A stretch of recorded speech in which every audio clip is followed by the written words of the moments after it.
Buenos días. Nos encontramos en la víspera del cuarto domingo del tiempo ordinario y que coincide además con la festividad de Santo Tomás de Aquino, el doctor angélico.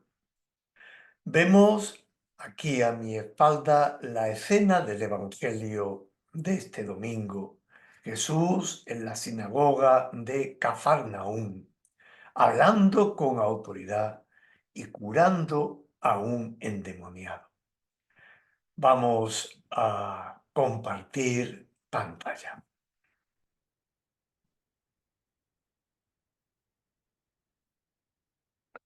Del Evangelio de San Marcos. En la ciudad de Cafarnaúm, el sábado entró Jesús en la sinagoga a enseñar. Estaban asombrados de su enseñanza porque les enseñaba con autoridad y no como los escribas. Había precisamente en su sinagoga un hombre que tenía un espíritu inmundo y se puso a gritar: ¿Qué tenemos que ver nosotros contigo, Jesús Nazareno? ¿Has venido a acabar con nosotros? Sé quién eres, el Santo de Dios. Jesús lo increpó: Cállate y sal de él. El espíritu inmundo lo retorció violentamente y dando un grito muy fuerte salió de él. Todos se preguntaron estupefactos: ¿qué es esto? Una enseñanza nueva expuesta con autoridad. Incluso manda a los espíritus inmundos y lo obedecen. Su fama se extendió enseguida por todas partes, alcanzando la comarca entera de Galilea. Hemos visto Jesús comenzando su vida pública, eligiendo a los primeros discípulos. Y Jesús está ahora en Cafarnaúm, de donde era la familia de San Pedro. Y nos fijamos en algunos detalles. Decía que se asombraban porque enseñaba con autoridad y no como la de los escribas. Ahí vemos esta imagen de Jesús como maestro, que tiene autoridad verdadera, porque la autoridad nunca se impone, sino que se gana fundamentalmente por el ejemplo. En segundo lugar, vemos la curación de ese hombre poseído por un espíritu inmundo. Es la figura del mal, el mal enraizado en el pueblo y que también está en la sinagoga. De alguna manera es una alusión clara a ese miedo, a esa inmovilidad que muchas veces tiene el poder religiosos. Son personas que sirven teóricamente a Dios, pero en realidad se sirven de Él y de la religión. Y es este espíritu inmundo quien reconoce a Jesús. Es el Santo de Dios, ¿vale? La afirmación profunda de la divinidad de Cristo. Esto es sin duda muy importante. La autoridad, una autoridad que elimina el mal, que incluso está dentro de la sinagoga. Y, y además es importante que ante este discurso y esta curación, la gente ve en él, sobre todo, una gran novedad. Habla de Dios como nunca hemos oído hablar de Dios. Y hay que tener muy claro que una cosa es la novedad y otra cosa es la novelería. La novedad es algo ciertamente profundo, pero que nace siempre de la verdad. Ahora bien, hay que estar atento a esta y abiertos a esta novedad siempre presente de Dios. Y por supuesto, descubrir la acción del Espíritu claramente en Jesús, el Señor del Espíritu, pero también hoy en tantas personas que hablan en nombre de Dios y muchas veces nos escandalizamos de ellas. A aquellas personas de Cafarnaúm, Jesús, sus enseñanzas, sus signos, los renovaron por dentro. Descubrieron, como he dicho antes, una religión viva, un Dios vivo, cercano, compasivo, aunque tajante con el mal que cura. ¿Qué ocurriría? ¿Qué ocurriría si Jesús realmente viniera a nuestros centros religiosos? ¿Qué vería?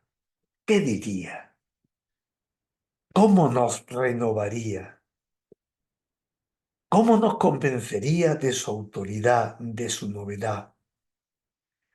Y sin embargo, Él está presente, suscita en todo momento en nosotros y en la Iglesia la perenne novedad del Evangelio. Y unas pequeñas notitas sobre el santo del día, Santo Tomás de Aquino, fraile dominico italiano, nacido en Rocaseca en 1225, de familia noble que lo confía al monasterio de Montecassino, pero él va a estudiar a Nápoles y allí descubre, podemos decir, dos grandes novedades en su vida: a Aristóteles y a la orden de predicadores. Él desde muy chico tiene un deseo tremendo de buscar la verdad y al mismo tiempo sabe que esa verdad es Dios. Allí, precisamente en Nápoles y frente a la oposición de su familia, toma el hábito de la orden de predicadores, que lo envía a París a hacer el noviciado. Allí conoce a San Alberto Magno, también dominico, que lo convence de ir a su ciudad, a Colonia, también al estudio general que tiene allí la orden. Luego ya vuelve a París, estudia en la universidad y se hace pues un maestro entre sus propios compañeros y luego obtiene la cátedra de teología. Luego va a Roma al estudio general de la orden. También está en Orvieto, cerca del Papa, y vuelve de nuevo a París, a su cátedra. Sin embargo, ya en sus últimos años regresa a Nápoles, donde va a estar al cargo de su cátedra de teología, y solo 2 años después muere de viaje a Lyon, en la localidad de Fossanova, donde se encuentran sus restos. Si tuviéramos que definir a Santo Tomás, diríamos que es una persona abierta siempre a la verdad, que expone con claridad, expositiva y con una gran metodología. Sus obras principales de todos conocidas: la Suma contra los Gentiles y la Suma Teológica. Para Tomás, lo importante es darse cuenta de que el hombre ha sido creado por la gracia de Dios a su imagen y semejanza. Y sin duda una característica clara de esta imagen y semejanza de Dios es el uso de la razón.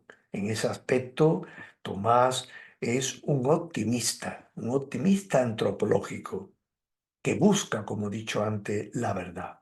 Pero al mismo tiempo es un fraile contemplativo. Él ve el estudio como una forma también de oración. Y finalmente era una persona tremendamente humilde que nunca se creyó todos los honores que le dispensaban con mérito, sino que ante todo y sobre todo quiso ser siempre un dominico, un cristiano, buscador de la verdad, buscador de Dios. Por eso la Iglesia lo canonizó y hoy es un gran referente en el mundo del pensamiento filosófico y teológico. Que tengan ustedes muy buen fin de semana.